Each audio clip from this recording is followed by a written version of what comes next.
माझा नाही ना, मला वाटलं मोहन भागवत उंदराच्या मिशाचा इकडे बी आलं काय. त्याच्यामुळे एक लक्षात ठेवा,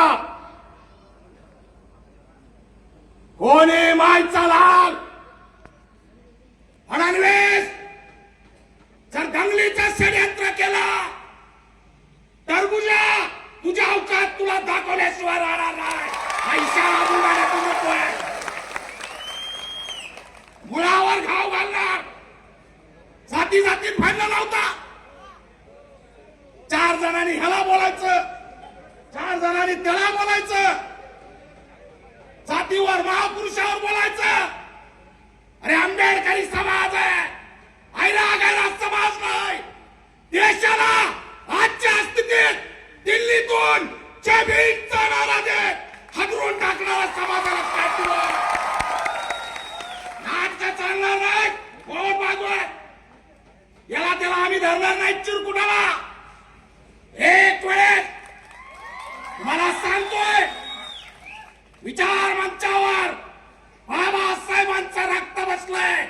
एकदा आदेश द्या, रेशीम बाग उकडून फेकल्याशिवाय राहणार नाही. पैशाला मोहन भागवतलाय, नाटक चालणार नाही. अरे आमच्याकडे गमावण्यासारखं काही नाहीये. आमची औलाद बाबासाहेबांच्या विचारावरती जगणारी औलाद आहे. आमच्याकडे काय गमावण्यासारखं. खंडोरे साहेब आज जर आजपर्यंत सामाजिक न्याय मंत्री राहिले असते तर तुम्हा सगळ्याला जमीन दिली असती, तुम्ही भूमिहीन राहिले असते. लढणारे माणसं यांना चालत नाहीत. किती भूमीने जर हातवर करा. बघा चित्र साहेब, चित्र बघा, व्हिडिओवाले टिपा. अरे ह्या आमच्या समाजाला जमीन नाहीये. दादासाहेब सबलीकरण योजना 2.5 लाख लोक गायरान जमिनीपासून वंचित आहेत. 5 लाख महावतन जमीन आम्हाला मिळालेली नाही. आणि आज या महाराष्ट्रात जिथं अन्याय होतो तिथं मी धावून जातो. या इथं समोर माझी आई बसलेली आहे, उषाताई. त्यांना उभा राहून मध्ये या म्हणतोय. अरे 2 हात मोडलेत त्या माऊलीचे. धावून मी हॉस्पिटलला गेलो. तिकडे बघा ही अवस्था आहे. कुठे आहे कलेक्टर, कुठे आहे एसपी, अरे कुठे आहे गृहमंत्री. गावगार जाग्या गुप्त अंगावरती लाता घातलेल्या आमच्या भगिनीच्या, तिच्या अवघड जाग्यावरती एवढ्या गंभीर जखमा आहेत. ही उषाताई सुद्धा बौद्ध समाजाची आहे. आणि माळशिरसला गेलो, तिथे एका उषाताईच्या डोक्यात बंदुकीची गोळी घातली. ती मातंग समाजाची. अरे दोन्ही काढल्या उषाताई. अनुसूचित जाती जमातीचं अस्तित्व धोक्यात आणलंय. अरे आमचा प्रश्न काय, आणि तुम्ही आमच्या पुढे वाढून काय ठेवलंय. मोहन भागवत वाटतं का आरक्षण देईल म्हणून. मोहन भागवत वाटतं का आरक्षण देईल. मी तुम्हाला विचारतोय, जोरात सांगा. फडणवीस वाटतं का आरक्षण देईल. कुणाच्या बापाचं घेऊन खात नाही. मला कळत नाही एकनाथ शिंदेला वाचा येतं का नाही. बदर समितीचा अहवाल घेतलाय. सुनेत्राताई पवार यांनी बदर समितीचा अहवाल घेतलाय. यांना वाचता येतं का नाही. हा अहवाल अंधारात का उजेडात का आणला जात नाही. आमचे बांधव जे आंदोलन करतात त्यांना सुद्धा आव्हान करतो की बदर समितीचा अहवाल तुम्हाला भेटला तर आम्हाला द्या. अरे त्याच्यावर चर्चा नाही, त्याच्यात काय लिहिलंय हे माहित नाही. आणि तुम्ही ते आरक्षण संपवायला गेलात. लक्षात ठेवा, जोपर्यंत बाबासाहेबांचा निळा झेंडा आहे तोपर्यंत या देशातून आरक्षण संपवू शकत नाही. लक्षात ठेवा. काल दिल्लीमध्ये आंदोलन झालं आणि एक नवीन आंदोलनाचं ठोंग कालपासून सुरू झालं. आरक्षण हटाव.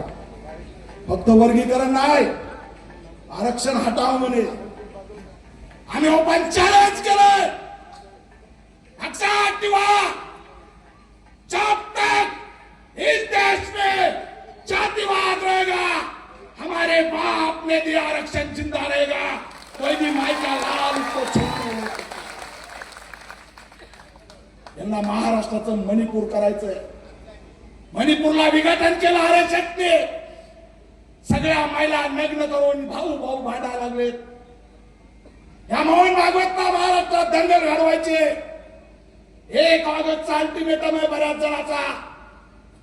फडणवीस एकच सांगतोय, 1 ऑगस्टला कोणताही जर निर्णय अंधारात राहून घेतला तर हा समाज गैरा समाज नाही. 1818चा शिंदे कुमाराची औलाद आहे. एवढं लक्षात ठेवा. बिलकुल चालणार नाही नाटक. बुलढाण्यातल्या मोर्चात मी आलो, मला माहित आहे. बुलढाणा हे क्रांतीचं ठिकाण आहे. महाराष्ट्रात पहिलं गाणं जे आहे वर्गीकरणावर बनलं ते बुलढाण्यात. एवढं लक्षात ठेवा. अशी तशी चळवळ नाही. आणि मग बांधवांनो, या उषाताई सारख्या अनेक हातकाले लाडली बहीणला 10,000 कोटी निधी वळवला. आमचा स्वातंत्र्य बजेटचा कायदा कुठे? अनेक प्रश्नावरती आमचा संघर्ष चालू आहे. पण आम्हाला विघटित करून टाकण्याचा डाव या ठिकाणी रचलेला आहे. म्हणून जाता जाता अनेक जणांना बोलायचं, बऱ्याच जणांना बाहेर सुद्धा जायचं. एकाच सांगतोय, तुम्ही लढायला तयार आहेत का? जोरात बोला. म्हणून तुमच्या साक्षीने आरएसएसच्या मोहन भागवतला इशारा देतोय, जय भीम वाल्याच्या नादी लागायचं नाही. एक लक्षात ठेव, मोहन भागवत तुझा बाप डॉक्टर बाबासाहेब आंबेडकर आहे. कायम लक्षात ठेवा. म्हणून या लढ्यात ताकदीने या जातीच्या विरोधात बोलू नका, महापुरुषाच्या विरोधात बोलू नका. त्यांना दंगल घडवायचे, आपल्याला दंगल घडवायची नाही. दंगल जर घडवायचा प्रयत्न केला तो जो कुणी दंगल घडवायचा प्रयत्न करेल त्याच्या मास्टर माइंड हाताला सोडायचं नाही. हा सुद्धा इशारा या माध्यमातून देतो. म्हणून भावांनो, जाग्यावरच बसून ताकदीने हात वर करा आणि जोरात घोषणा द्या, जय भीम.